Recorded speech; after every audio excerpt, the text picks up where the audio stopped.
A ver, imaginemos por un momento algo un poco absurdo. Intentemos explicarle cómo funciona el Internet de fibra óptica a un erudito del siglo XV, pero usando única y exclusivamente vocabulario medieval. Uy, no. Misión imposible, o sea, Exacto, imposible.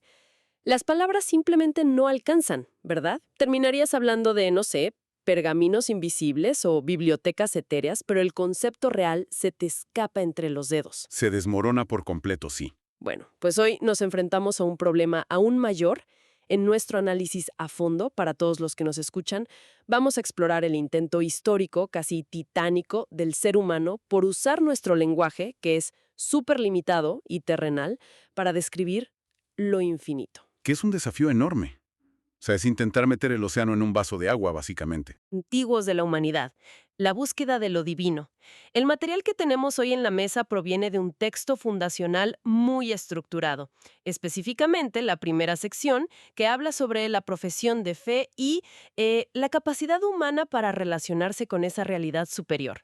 Y fíjate que es un territorio fascinante porque justo ahí es donde chocan y convergen la psicología, la filosofía clásica y toda la historia humana, de una manera súper directa. Totalmente. Los documentos que estamos desglosando hoy ofrecen, digamos, un mapa muy agudo sobre cómo nos comportamos frente a lo desconocido. Y creo que para enmarcar este análisis vale la pena aclarar algo desde ya. El objetivo de hoy no es debatir dogmas ni validar creencias de nadie. La misión aquí es puramente intelectual. Así es. Queremos analizar cómo estas fuentes desglosan la psicología del buscador, los argumentos lógicos que la humanidad ha ido construyendo y los límites extremos de nuestra propia mente. Así que, bueno, vamos a desempacar esto. Empezando por la base. Si asumimos que esta búsqueda es universal, la pregunta lógica es ¿de dónde nace exactamente ese deseo?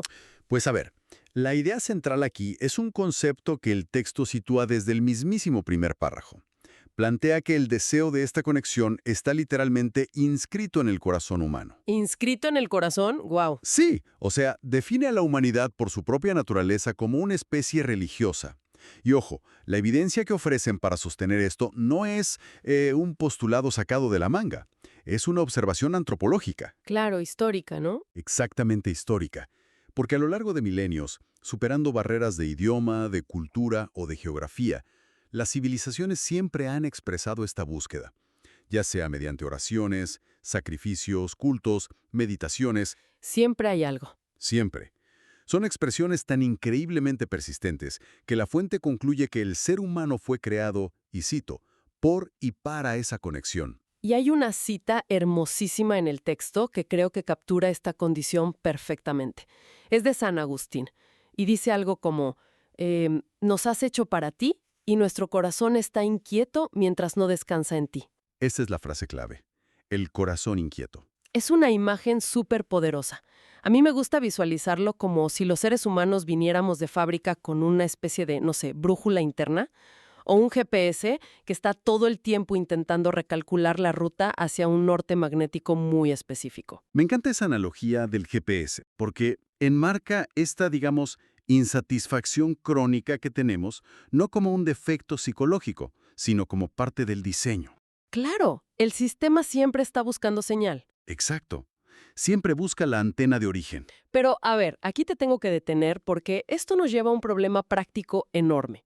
Si este GPS viene instalado de fábrica en absolutamente todos nosotros, pues la historia y nuestro día a día nos muestran a muchísimas personas que tienen el aparatito apagado o que de plano rechazan que existe esa señal. Sí, sí, sí. Digo, si fuera un instinto tan natural como respirar, pues el mundo entero caminaría en la misma dirección sin tanto debate, ¿no crees? Totalmente válido. Y fíjate que los autores del documento son súper conscientes de eso. Lejos de ignorar el ateísmo o el rechazo, le dedican párrafos enteros a analizarlo. ¿Ah, sí? ¿Y qué dicen? Pues enumeran varios factores muy humanos que hacen que esta conexión se bloquee o se silencie. El primer factor, y yo diría que el más doloroso, es la rebelión ante la existencia del mal en el mundo. Ah, el problema del sufrimiento. Exacto. O sea, frente al dolor, a la injusticia terrible o al sufrimiento que parece no tener sentido, la mente humana experimenta un cortocircuito enorme. Tratar de reconciliar esa crueldad con la idea de un orden superior benigno es dificilísimo. Y tiene todo el sentido. El sufrimiento actúa como un bloqueador de señal masivo. Si ves que el mundo es un caos, pues lógicamente cuestionas al que se supone que está a cargo. Pero leyendo la fuente vi que también mencionan factores más, digamos, terrenales y institucionales que me parecieron fascinantes. Sí, son muy directos con eso. Hacen una autocrítica durísima. Señalan, y esto es cita, el mal ejemplo de los creyentes como una de las causas principales de este rechazo. Esa es probablemente una de las observaciones sociológicas más agudas del texto. Reconocen abiertamente que las acciones de los propios representantes de una religión pueden construir un muro impenetrable para los de afuera. Es que, psicológicamente hablando, el impacto de ese mal ejemplo es devastador. Yo lo pensaba así. Si tú observas que alguien que afirma estar súper conectado con esa verdad superior actúa con hipocresía, o corrupción, o crueldad. Se genera una disonancia tremenda. Exacto, una disonancia cognitiva brutal. La mente del que observa rechaza todo el concepto para proteger su propia integridad. Es como si el embajador es corrupto, pues rechazo todo el reino que representa. Es supervivencia pura. Es un mecanismo de defensa muy real. Y a eso el texto le suma la actitud de huida por miedo. Hacen referencia a narrativas súper antiguas, como el Génesis. Cierto, cuando se esconden. Así es. La reacción humana después de equivocarse es ocultarse. O mencionan también a Jonás, que literalmente corre en la dirección contraria a su llamado. O sea, el instinto o el GPS está en nuestra naturaleza. Pero el ruido moderno, las decepciones con las instituciones, el dolor y nuestros propios miedos terminan enterrando esa brújula bajo capas y capas de cemento. Ok, entonces tenemos este panorama. El deseo existe, pero está rodeado de obstáculos gigantescos. Ahora, para los que siguen intentando cruzar ese puente hacia lo desconocido, el texto introduce algo que llama vías de acceso o pruebas de la existencia. Y aquí es donde se pone realmente interesante. Ajá. Pero espera, a ver, cuando leo la palabra prueba en pleno siglo XXI, yo pienso en matemáticas, en un laboratorio de química o en algo que puedo medir. ¿Cómo podemos hablar de pruebas científicas para algo invisible? Me hace ruido. Es que ahí hay un choque de definiciones. Y la fuente aclara específicamente que no estamos hablando de pruebas en el sentido de las ciencias naturales. Ok, ¿no hay microscopios aquí? Cero microscopios. Redefine el concepto hacia lo que llama argumentos convergentes y convincentes. ¿Argumentos convergentes? Sí, para que quede claro, imagínate el trabajo de un detective en un caso donde no hay cámaras de seguridad ni testigos oculares. Me gusta, pura deducción. Exacto. Ninguna huella por sí sola es la prueba absoluta que cierre el caso. Pero cuando juntas los patrones, los motivos, los tiempos, todas esas piezas convergen lógicamente en una sola conclusión innegable. Una red de pistas lógicas. Tal cual. Y lo fascinante aquí es que el material clasifica estas pistas en dos grandes puntos de partida, dos vías. La primera es el mundo material, el exterior. A ver, explícame esa vía exterior. Pues la filosofía clásica detrás de esto argumenta que tu intelecto puede observar el mundo físico y a partir de sus características deducir un origen inteligente. Se fijan en el movimiento, en el orden, en la belleza y en la contingencia del universo. Un segundo, mencionaste contingencia. Esa es una de esas palabras filosóficas pesadas. Básicamente, si no me equivoco, significa que algo existe, pero podría perfectamente no existir, ¿verdad? Le diste al clavo. O sea, las cosas a nuestro alrededor. Tú y yo, este micrófono, no somos indispensables para que la realidad exista. Esa es la definición exacta. Las cosas contingentes no tienen en sí mismas la razón de su propia existencia. Un árbol no existía hace 100 años y dejará de existir. Su existencia es prestada, digamos. Prestada. Me gusta ese término. Y el argumento lógico que hacen es, si todo en este universo es contingente, si todo depende de otra cosa para existir, Pues tiene que haber un inicio. exacto, debe haber una primera causa que no dependa de nada. Algo que sea necesario por sí mismo. O alguien. Y es súper interesante porque combinan esa lógica tan dura, tan matemática casi, con una observación súper poética. El texto tiene una cita de San Agustín donde él se pone a interrogar a la naturaleza. Ah, es bellísima esta parte. Sí, le pregunta a la tierra, al mar, a los animales sobre quién los hizo, y todos responden, nosotros no nos hicimos a nosotros mismos.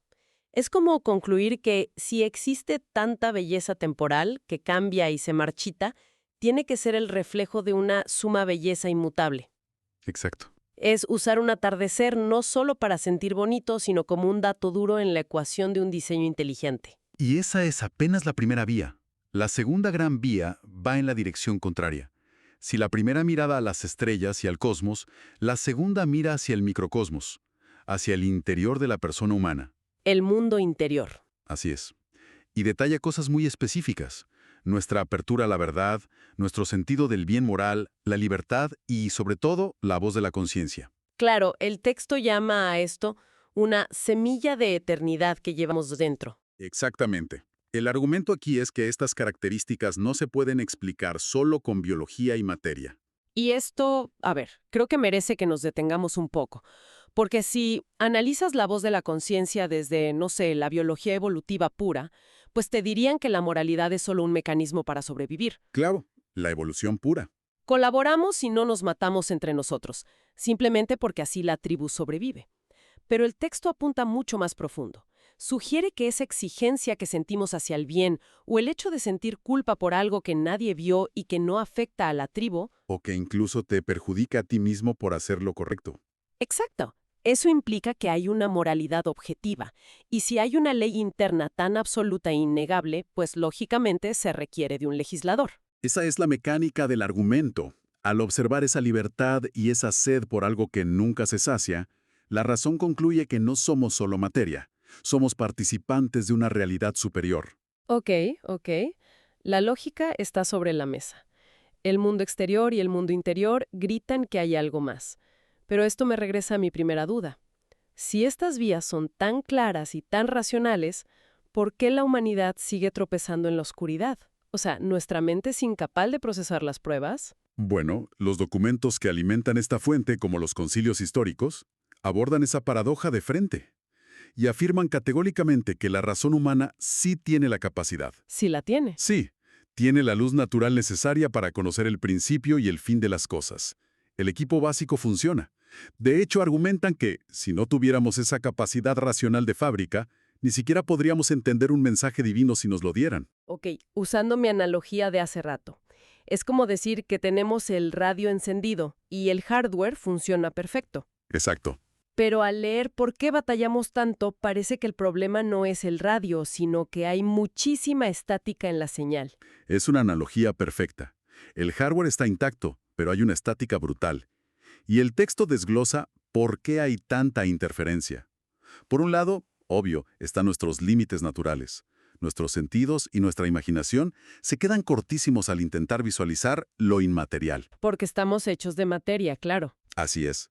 Pero el verdadero generador de estática, el obstáculo más grande, viene de nuestra propia voluntad, de nuestros deseos desordenados. Uy, a ver, explícame eso de los deseos. El documento dice que aceptar ciertas verdades sobre lo divino exige un cambio de vida. Exige renuncias y sacrificios. Y la mente humana, seamos sinceros, es brillante para el autoengaño cuando algo le incomoda. Ah, la disonancia otra vez. Es que el texto lo expresa con una crudeza que me encantó. Dice que la mente, cuando ve que va a tener que ceder control, simplemente se convence a sí misma de que, cito, son falsas, o al menos dudosas, las cosas que no quisieran que fuesen verdaderas. Es demoledor. Es un análisis psicológico increíble. Y nos pasa todo el tiempo en cosas simples, ¿eh? ¿Cómo en qué? Pues no sé, evitamos hacernos unos análisis médicos de sangre porque no queremos que el doctor nos quite el azúcar y la comida rápida. Exactamente. Ojos que no ven, corazón que no siente. Preferimos la ignorancia cómoda a la verdad que nos va a exigir cambiar. Y si hacemos esto con la dieta, es obvio que nuestro intelecto hace el mismo truco frente a una verdad inmensa que nos exigiría replantearnos toda nuestra moral. Totalmente de acuerdo. Entonces, el intelecto termina oscurecido por conveniencia. Y justo por este autoengaño y nuestros límites, el texto llega a la conclusión de que necesitamos ayuda. Introduce la necesidad de una revelación divina, de una luz externa. Pero, a ver, yo te pregunto, ¿Qué hacemos entonces con nuestra razón imperfecta? El texto nos deja a la deriva con un manual que no podemos leer, porque dice que necesitamos la revelación incluso para las verdades morales que supuestamente ya podíamos deducir solos. Es que ese es el punto clave. Se necesita esa luz externa para que esas verdades que, en teoría, tú y yo podríamos deducir tras años de filosofía, puedan ser conocidas por todos. Y cito al texto. Sin dificultad, con una certeza firme y sin mezcla de error. Ah, ya entiendo. O sea, la razón puede armar partes del rompecabezas, pero te tardas la vida y puedes poner piezas donde no van. Exacto. La luz externa es como ver la foto en la tapa de la caja del rompecabezas. Te confirma el panorama completo y te quita la distorsión de tus propios sesgos. Ok, eso resuelve el problema logístico de nuestra mente. Usamos la razón, vemos el mundo y aceptamos la luz externa. Pero moviéndonos a la última parte de nuestra inmersión, surgió otro problema logístico gigantesco. ¿Cuál? El lenguaje. O sea, si esta realidad trasciende absolutamente todo, ¿qué palabras usamos? Regresando a mi analogía del principio de la fibra óptica y el erudito medieval, ¿no se quedan súper cortas nuestras palabras para nombrar lo inefable? Es el desafío filosófico definitivo, el problema del lenguaje. Y mira que el texto empieza súper optimista. Defiende que sí es posible hablar de lo divino y dialogar con otras religiones, con la ciencia e incluso con ateos. ¿Por qué? Porque todos compartimos esta misma razón natural. Pero, un momento. Por mucha razón que compartan un ingeniero moderno y un campesino del siglo XV, el vocabulario medieval colapsa al intentar explicar un servidor en la nube. Totalmente. Si aquí estamos, criaturas finitas atrapadas en el tiempo, intentando definir algo que está fuera del tiempo y del espacio, parece imposible. Y fíjate que los documentos te dan la razón. Reconocen esta barrera sin problema. Dicen, puesto que nuestro conocimiento es limitado, nuestro lenguaje lo es también. No hay de otra. Entonces, ¿cómo lo solucionan? Con la analogía. Si conectamos esto con el panorama general, la metodología es nombrar las realidades trascendentes usando las perfecciones que vemos en el mundo físico. Ok, o sea, usamos conceptos familiares como puentes, sabiendo que el puente se queda a la mitad del camino. Exactamente. Tomamos conceptos como la verdad, la bondad o la belleza, que nuestra mente sí mastica bien, y los usamos como espejos. Vemos la bondad en una buena acción humana, y a partir de ahí intentamos nombrar la bondad absoluta. O sea, estiramos nuestro vocabulario hasta que casi se rompe. ¿Así es? Pienso en el amor más puro que he visto, le pongo un multiplicador infinito en mi cabeza y digo, ah, por ahí va. Por ahí va. Exacto. Pero supongo que el riesgo enorme de hacer esto es terminar fabricando un concepto que se parece demasiado a nosotros. Hacer a lo divino a nuestra propia imagen. Y ese es el peligro. Por eso el texto lanza una advertencia que es vital. Nos exige purificar constantemente nuestro lenguaje. ¿Purificarlo cómo? Limpiando nuestras palabras de todo lo que tienen de temporal, limitado o imperfecto. Porque si no hacemos esa limpieza, corremos el riesgo de idolatrar nuestras propias palabras. Terminaríamos metiendo el infinito en una cajita conceptual hecha a la medida humana. Y esto me lleva a la que para mí fue la declaración más alucinante de toda esta lectura. El clímax conceptual del texto. Sí, sé de cuál hablas. Después de decirnos que podemos usar la razón, observar el universo, estirar el lenguaje y todo, citan a Santo Tomás de Aquino y a un concilio histórico para poner un freno de mano absoluto. Es una afirmación de muchísima humildad intelectual. Establecen que, por más analogías que usemos, entre el creador y la criatura no se puede señalar una semejanza tal que la desemejanza entre ellos no sea mayor todavía. Es brutal. O sea, por mucho que digamos se parece a este acto de bondad, somos abismalmente más diferentes. La brecha siempre es infinita. Infinitamente mayor. Y por lo tanto concluyen con esa joya de Santo Tomás. La mente humana no puede captar lo que es, sino solamente lo que no es. ¡Wow! ¡Qué locura! O sea, intentamos definir algo diciendo no es finito, no es material, no es temporal. Exacto. En filosofía a esto se le llama la vía negativa. Capta destellos pero jamás agota la esencia. Es un intento valiente, pero el misterio siempre gana. Y lo protege, ¿sabes? Evita que reduzcamos esa realidad superior a un simple objeto de estudio bajo un microscopio. La razón te lleva hasta la orilla de la playa, pero el misterio es el océano que sigue. Qué buena imagen. Pues a ver, si recapitulo todo lo que hemos platicado, para quienes nos escuchan, el mapa que nos deja este texto es súper dinámico. Así es. Nos pinta como buscadores natos, equipados con un corazón inquieto y una razón que sabe leer las pistas en el orden de las galaxias y en la vocecita de nuestra conciencia moral. Pero al mismo tiempo, muy frágiles. Totalmente frágiles. Lidiamos con el miedo, nos decepcionamos de las instituciones y bloqueamos la verdad con nuestra propia estática cuando no nos conviene cambiar de vida. Y al final terminamos estrellándonos contra los límites de nuestro propio idioma, intentando nombrar lo inefable. Es una radiografía perfecta de la condición humana. ¿Sí lo es? Y bueno, quiero cerrar con una reflexión para quienes nos están escuchando. Algo para llevarse y masticar. Vivimos en un mundo súper ruidoso. Hoy en día hay una obsesión casi frenética por definirlo todo, por ponerle una etiqueta exacta a cada experiencia, de tener la última palabra siempre. Demasiado ruido, sí. Pero si estas grandes mentes concluyen que nuestro lenguaje es súper limitado y que frente a lo infinito solo podemos comprender realmente lo que no es, pues me pregunto si no nos estamos equivocando de estrategia. Quizá la verdadera forma de conectar con esa suma belleza o de calmar de una vez por todas ese corazón inquieto no está en encontrar la palabra perfecta. ¿Sino en dónde? Quizá esté en atrevernos a abrazar el silencio, en aceptar con mucha humildad la inmensidad del misterio que simplemente nunca vamos a poder explicar. Fíjate que esa es una idea poderosa para una era tan saturada de información, pero sin capacidad de asombro. A veces, el silencio es el idioma más preciso. Me quedo con eso. Ha sido una exploración detalladísima por la historia, la filosofía y nuestra propia mente. Muchísimas gracias a todos por acompañarnos hoy en este recorrido por las profundidades de la naturaleza humana. Nos escuchamos en el próximo análisis a fondo.